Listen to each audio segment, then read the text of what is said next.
Sir, totoo ba? Na malaki din ang nitutulong ng red wine as compared sa mga high alcoholic drinks?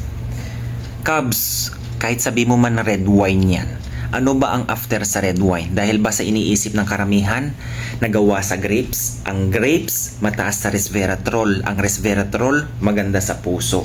Ba't di ka nalang kumain ng grapes? Eto lang po ha, Cubs. Kapag alcoholic drinks ang pinag-uusapan, mapa-red wine man yan, o kaya mga hard liquor man dyan, o inuming alak, may alcohol pa rin yan. Mahihirapan pa rin ang atay mo dyan. Ito ka na lang. Share ko lang ha. Kasi yung aming medical director, pangatlong gawa ko na to, Cubs. Isa sa kanyang asawa na pediatric, doktor din, at isa sa kanya.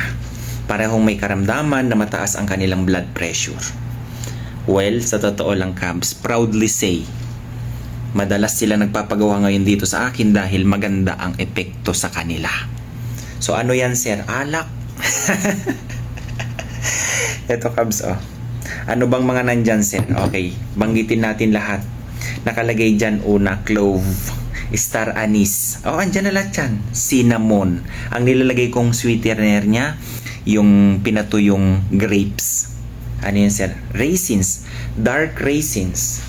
At nilagyan ko din siya ng black pepper for bioavailability, Cubs. Napakasarap nito at napakainam kaysa sa mga alak na iniinom nyo dyan. Every day, every morning, empty stomach, 30 to 40 ml lang ang iinumin mo, Cubs. Ang epekto sa medical director namin at saka sa pediatrician, gumanda ang kanilang BP. Nasa inyo naman po kung gusto nyong gawin to, Cubs. Ayan, I-stay put mo lang ng 5 days, ganyan ang epekto. Ang sarap nito, Cubs, sa totoo lang.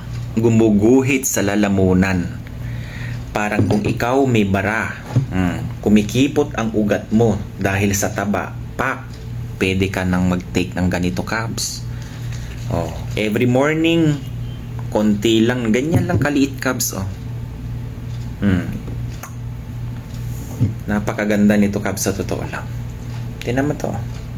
Ang sarap inumin, Cubs, kaysa sa mga alak na yan. Kahit sabihin mo na yan ay gawa sa mga wine na yan na huwag kayo masyadong dyan. Alcoholic drinks pa rin yan, Cubs. Dito ka na lang, So, bukas ibibigay ko sa kanila to kasi nagpagawa na naman sila. Okay? So, awareness is the key, Cubs, ha? Ikaw mismong gagawa. Ito, isipin mo yan, mga doktor yung mga yan, Cubs. Disclaimer po, ha? Ito, mas gumaganda ang kanilang pakiramdam nung tinake nila. Yung medical director namin na lalaki, dating hingal na hingal, konting lakad lang, ayan.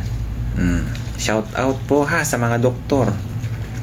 Minsan kayo pa nakakaramdam ng hindi nyo lang masasabi yan sa pasyente nyo, syempre. 'Di ba? Pero hindi ko naman nila lahat. May mga nararamdaman din yung mga yan. Sa totoo lang. Okay? So God bless everyone. Shot. Bye-bye.